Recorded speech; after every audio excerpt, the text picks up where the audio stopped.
দেখো বন্ধুরা, এই ছোট ডাইনোসরের বাচ্চাটির গাড়িটা ভেঙে যাচ্ছে। তো আমরা যতক্ষণ এই গাড়িটা জোড়া লাগাচ্ছি, ভিডিওটাতে একটা লাইক আর চ্যানেলটাকে সাবস্ক্রাইব করো আর কমেন্টে বলো গাড়ি জোড়া লাগ।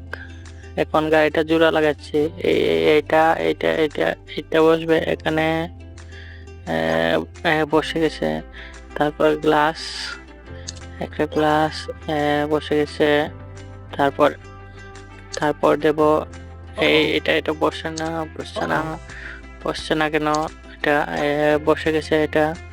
তারপর আছে এটা বসে গেছে। তারপর এটা বসেছে। তারপর এটা গ্লাসটা বসে গেছে। তারপর উপরেরটা। তারপর পিছনে একটা টায়ার, ওর সামনে দুইটা টায়ার। দেখো গাড়িটা এখন নতুন চকাচক হয়ে গেছে। এখন ডাইনোসরের বাচ্চা চলে যাবে।